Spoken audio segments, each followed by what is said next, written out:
Hello comrades, Commissar Bro here today with the press build look at Gladius, Relics of War from Slytherin. That's right. So, let's get right into talking about the game, doing some comparisons, and kind of give a general impressions of the game thus far. I'm going to try to explain a little bit how to play the game, as simply as I can tell, with Space Marines at any rate. The other races are currently not playable, however, you will see them in the game. For example, you can see the good old boys, the Astra Militarum. That's right, we have some Astra Militarum boys right here in the green, but we also have some Space Marines here in the blue. As you can see, these fine gentlemen right here. They look like Ultramarines, and my guys look kind of like, I don't know what my guys look like. They're a light blue. I haven't really tried to see if you can change colors or anything like that yet, but for the most part, it's not a big deal because this is a press build. This is an early access. The game is not out yet. This is pretty much the closed beta. If you want to give it a try, you can. You can apply for that now. I'll probably have a link if you want to attempt to play the closed beta to give it a shot. So, with that said, playing the Space Marines, you have a very interesting play style.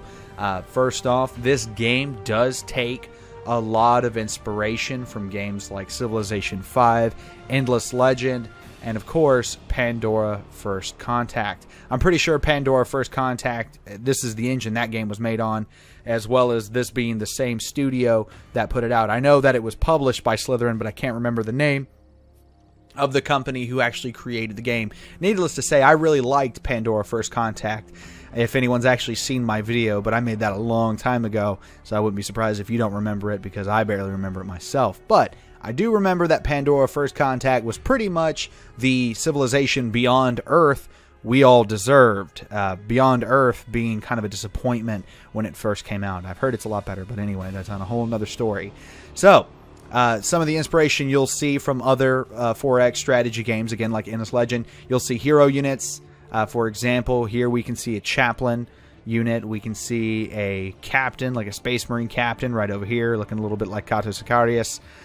We can also see individuals like commissars and psychers, specifically a Primaris psyker. The Imperial Guard settler unit is the Tech Priest Engineers, it seems like, in this game. And let me see if I can actually find that commissar, just kind of looking around a bit. And let me see. Here's the Primaris Psyker. I'm pretty sure this is a hero unit. I could be wrong. I'm just speculating. As you can see over there, ooh, there's a scout over there.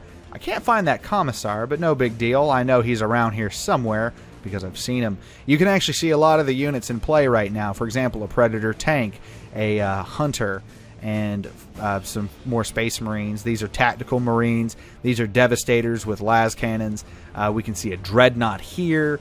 And what else do we see? We see Fortresses of Redemption. We'll go into their use. And we also see Scout Bikes. That's right, some Scout Marines on bikes.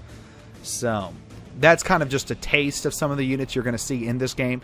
There are two other factions in this game as well.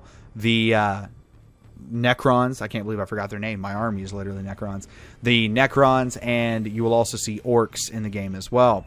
As it turns out, thus far I've been playing for 80 turns. I picked a huge map, which was clearly a mistake because I still have not actually met the Necrons or the Orcs. And there's going to be 2 factions of Orcs on this map and 2 factions of Necrons to go along with we 3 factions of the Imperium.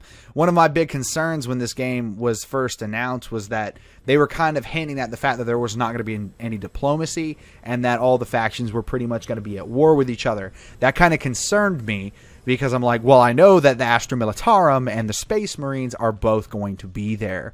And I somehow find it hard to believe that the Space Marines and the Astra Militarum are going to be fighting without there being some heresy going on, if you catch my drift. However, they've left it open. There is diplomacy in the game in the sense of setting teams at the beginning of the game.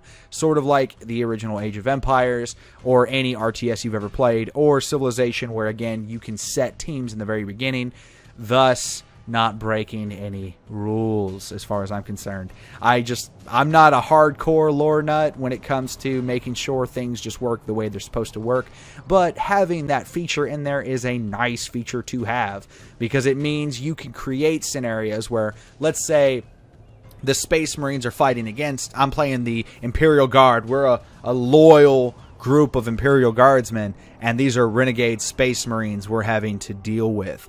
I kind of like that little idea of role-playing in these scenarios, but you can also make it to where you team up with Orcs or Necrons, and again, go for more of a sandbox type scenario, which still works. Again, it's all for fun and games after all, right? However, again, for you individuals who are a little bit more, Codex compliant, you can have it to where all Imperium factions can fight together rather than being separate. So that's one really nice feature they've added in.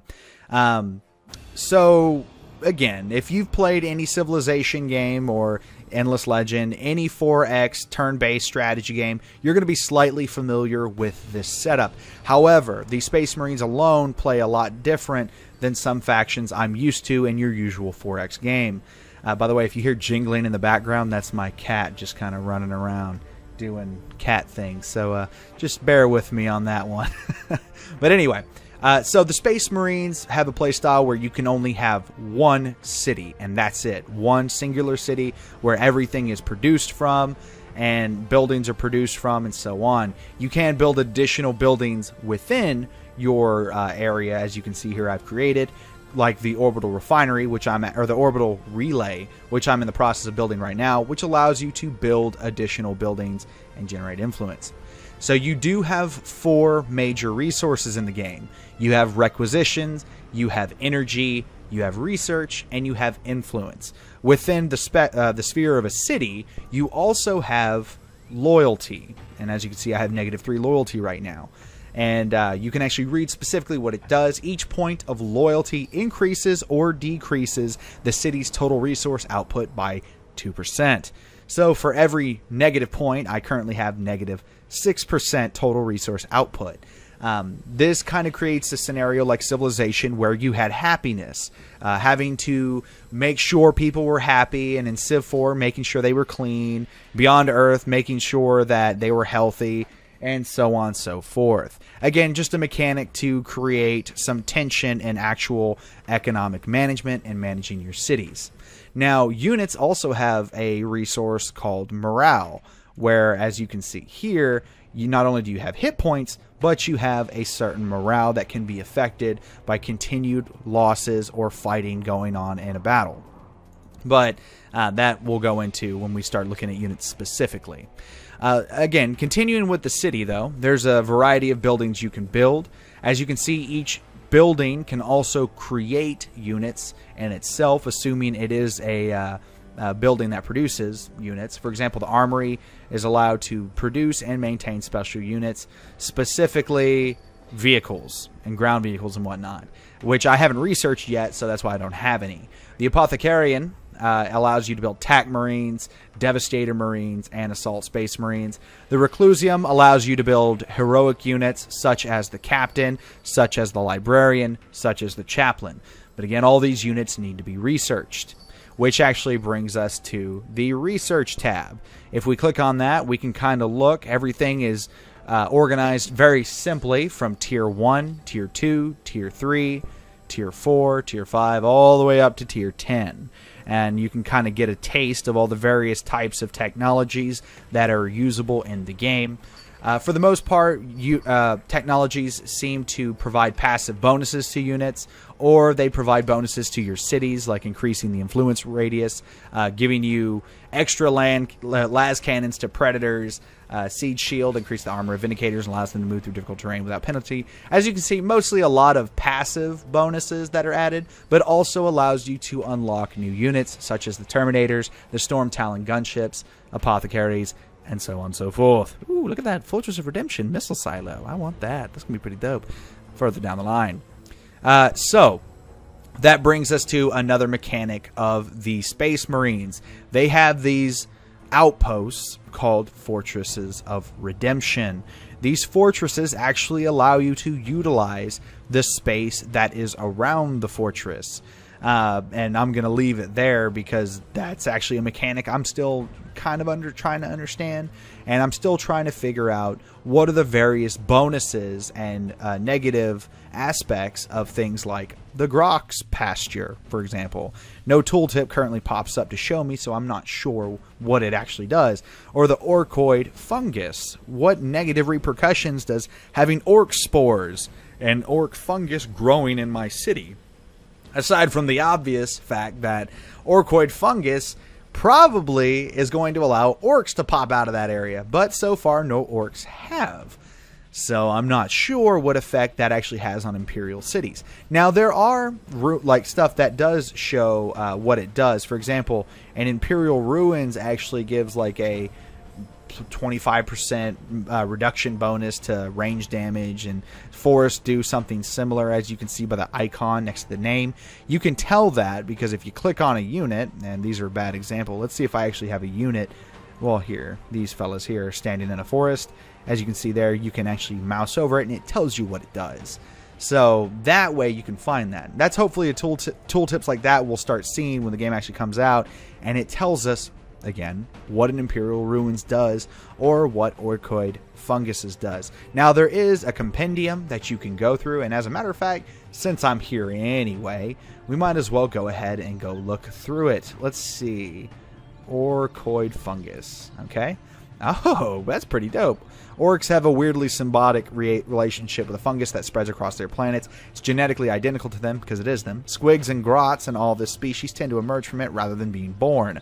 Orc units depleted by battle would be wise to retreat to these fields to acquire, literally, fresh recruits. So that actually kind of explains an interesting mechanic of how the orcs work. So that's probably just not something that I worry about because I'm Space Marines, which works for me. It actually seems beneficial to me as a Space Marine leader to want to get rid of that orcoid fungus, because if anything, it's going to provide a bonus to any orcs invading my territory. So I would actually probably want to go in to the city itself and try to eliminate any of that that fungus that's growing around, which I believe you can do by doing remove tile, which is this one. Can you do it on that? No, you can't. You can't actually get rid of the fungus, which is a shame. They should add it in to where you can actually get rid of that, because it would make sense as a Space Marine to not want orc fungus growing inside of your bastion. But hey, who's looking at that too far? So one of the other features of the game is the fact that there's actually a story. And it's an interesting story, to say the least. It kind of gives you rewards as you sit there and complete quests. Think Endless Legend. It's very similar to Endless Legend. You'll get rewards such as 25 requisition for deploying a Fortress of Redemption next to a resource tile and securing the perimeter. Currently, I'm on Whispers of Heresy, where my objective is to produce a librarian and having to research a reclusium, build a reclusium, and research a librarian, then produce one. And then I'm going to get an item out of it, which is interesting because heroes in this game actually get to carry around items that provide passive bonuses. I haven't seen any active items yet, but I do know that there are active abilities as well as passive abilities that can either be gained through experience in fighting battles, or they can be found in research, like crack grenades and frag grenades are things that can be used. So, and Healing Surge and Deeds of Glory are both experience. They're level upgrades that have been added to my Space Marine Captain here. So that kind of gives you a brief overview of a majority of the features in the game. There are a bit more specific things, like the fact that every gun actually has attribute values, which I absolutely adore. I love the fact that they've gone so in depth to include damage, like the amount of damage a bolt gun's going to do, the number of attacks Space Marines have, the armor penetration of a bolt gun, accuracy, initiative, range, and so on and so forth. And one other thing that I'm pretty happy with is the extensive amount of lore they've written into these tooltips. I love it. taken straight out of codexes and so on. It's great stuff. So if you don't know anything about the Warhammer 40,000 universe, this game is actually kind of a good place to start.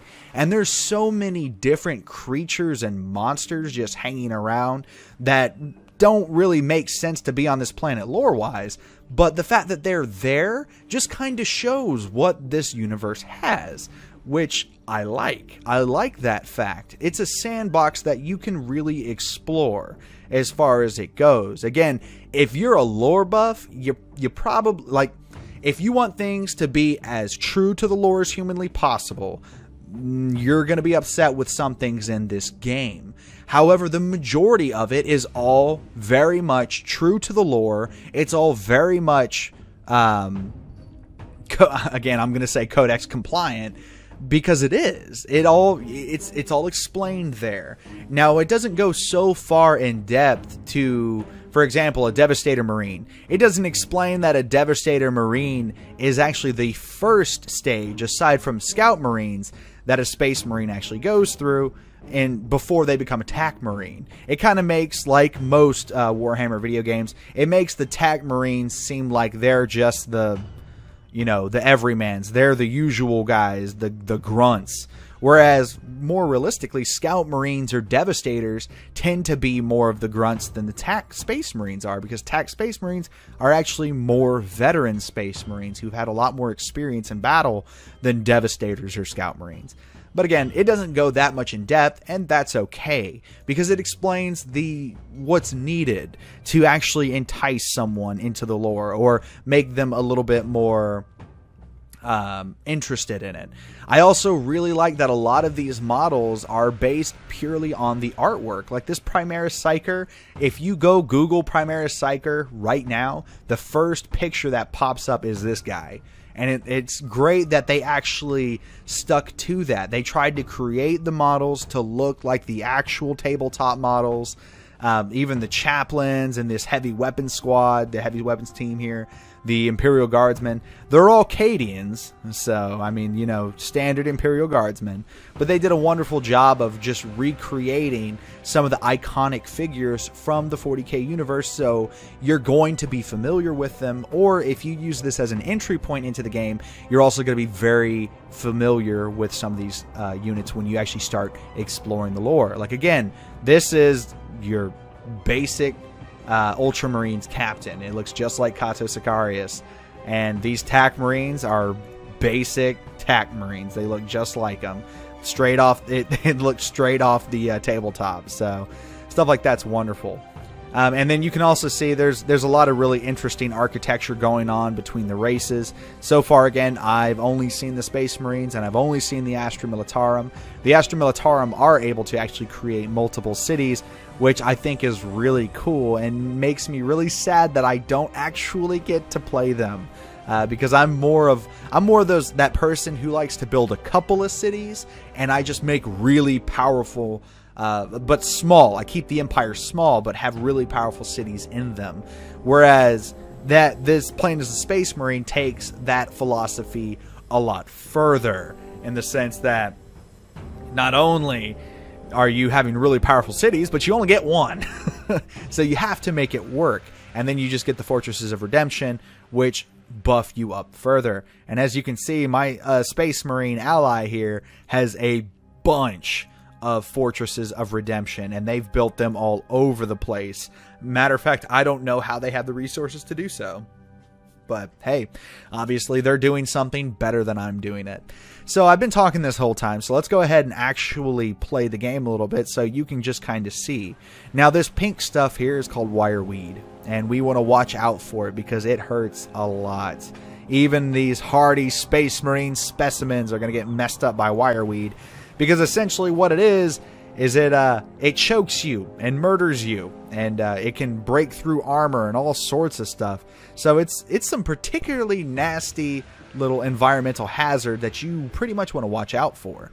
Now again, something else you will see a lot in this game is creatures, and I'm probably going to kill my Space Marines by pushing them out there, but I kind of want to show you guys a Catachan Devil, which is actually in this game, as well as Enslavers and Kroot Hounds. a variety of various Warhammer monsters are on this world, which it kind of makes you wonder, how the hell did a Catachan Devil get on this planet? And how the hell did enslavers get on this planet? But again, that's just some of that stuff that, you know, they kind of deviated a bit from the lore, but it's not that big of a deal. Like, it's still really cool that they actually even put it into the game at all, because there's been no Warhammer game, I guarantee you, that has depicted A, Catachan Devil, or B, an enslaver. That's just something you've never seen in any of the games. As a matter of fact, trying to find artwork of an enslaver is really hard to do.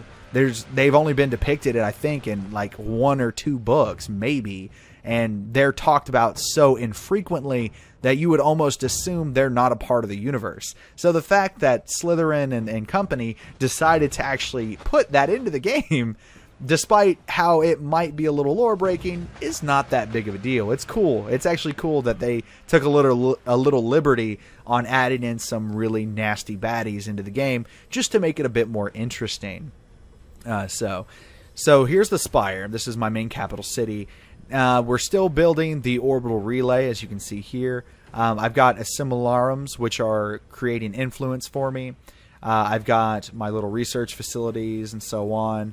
But the main thing we need right now is we need loyalty. Unfortunately, loyalty has fallen in the Spire. My Space Marines seem to not quite like the direction with which we are going. And I don't quite like that they're being the way they're being, little shitheads. So what we're going to do is we are going to find, I think I just researched a chapel. Here we go, company chapel. This is what we want to build. It's going to take 2 energy to build this building. However, it is going to increase loyalty by 6, which is a huge modifier. And I'm going to build it right here on top of the Orc Fungoid. That's right. I really want to see some actual Xenos that aren't native to the planet. Oh, hey, look, there's a Catachan Devil. Oh, that's a nasty little bastard. So a Catachan Devil basically looks like a giant pissed-off scorpion, if you're ever wondering. And it's although it can take on it's having trouble taking on a fortress, it can definitely take on those Space Marines in melee combat very handily, and can probably kill them if it hadn't got shot first. That's something else about this game. It actually has ranged combat and melee combat rather than just units being right next to each other and attacking. Whereas you see that in games like Civ 5 with archers and so on, you can automatically assume most units operate as archers. However, they can also fight in melee combat as well. So these Space Marines, for example, can attack up to 2 tiles away. And again, you can kind of check the range of your weapon by hovering over the weapon itself, and it will give you the actual range value, how many tiles you can shoot from. You can also see, again, damage. You can see how effective they are. And one other thing I do want to point out that I love is the fact that the Space Marines cannot be broken. I absolutely love that. Because, honestly, when I saw that they had... The first thing I saw when I saw that they had morale in the game, I was like, oh my goodness gracious. They're going to make it to where Space Marines retreat. Sort of like in the Dawn of War series, where Dawn of War 1 specifically, where units could be broken and their morale would break and they would run. Space Marines aren't exactly known for doing that. That's not a thing. Normally they'll fall back as a tactical retreat if it means that, hey, we can fight better by falling back and choosing better ground, then they'll do that. But just to retreat because they're scared or because they're being overwhelmed and it's in a sense of where they could continue to fight and like a last stand and they would rather break than stand and fight, that's not a thing. They won't do that. They will continue fighting until the very last man. So the fact that they made it to where Space Marines all have the innate ability to not retreat is wonderful. I love that so much. And it's just a tiny thing, but the fact that it's there is just nice.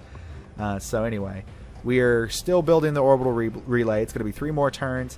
Now the reason it keeps bringing me here is because it's giving me the option to build more units. I don't really want to build more units. I could. I've got plenty of resources. But honestly, I think I'm good with what I've got. And as you can see, we end our turns. The AI is moving around, looking for some trouble, looking to fight. But unfortunately, oh, hey, look. The orcs. I was just about to say, we ain't got no orcs to put up a fight with. And, oh, that Space Marine got torched. Unfortunate, buddy. Unfortunate. But those scout bikers actually did a lot of damage to those Killicans, which was surprising. Let's see what they've got going on. WA 5, increased the damage by 25%. So what kind of weapons do they have? They have Can Claws, they have Scorches. Scorches doing 2.8 damage, but taking range 1. And Can Claws having a range of 0, but also doing a decent amount of damage as well. Crack Grenades, sweet. Crack Grenades should be good against heavy vehicles, and I shouldn't have to look at that. We're going to go ahead and keep moving our forces up, because I really want to get into the fight. I want to do some damage. I've been holding back this whole time, and finally I get to see some orcs, and I want to shoot them. What's the range on las cannons? Really, they have a range of 3? I wonder why I can't shoot there. Maybe because of the terrain, I'm actually blocked. That's something else I've noticed, is line of sight is and can be blocked by stuff like cliffs and so on. So you actually have to get your men close up in order to like shoot down from the cliff in this case, or to be able to engage at that range. Just a nice little effect, if you ask me. Adds a little bit more tactics to the battles. Again, like Civ 5, you have mountains and you have chokeholds and stuff like that. This game is very similar in that respect. There are cliff sides that'll block you off. The wireweed patches will block you off. If you're not, well, they won't block you specifically, but because of the damage that they can incur to your troops, you don't exactly want to walk through them. And let's see if there's anything going on over here. I'm just going to move these Space Marines right there. Actually, no, I need to keep moving them up here so we can get them around this wireweed patch. Alright, and choose production, but again, I don't want to build anything, so I'm going to end that turn there. And just kind of piddle a bit more. So, this is pretty much Gladius, Relics of War. I could continue playing, but I think you kind of get the idea, at least for the Space Marine faction. If you have any questions, feel free to ask in the... oh, look, the Necron showed up too. Hello. Destroyer Lord. Oh, man, that's going to be scary. It's going to be real scary. So, anyway, this has been Commissar Bro. Thanks so much for watching. If you guys have any questions, feel free to post it in the comments. And if you want to see more of this game, I'd be glad to play it. Again, I'm always a huge Warhammer fan. And being able to play a Warhammer Civilization-esque game is just a dream come true as far as it goes. So, yeah, I'm definitely excited to be doing that today. So, yeah. Like I said, if you want to see more of this, just let me know, and we can make it happen. Anyway, this has been CB, and I'll see you next time.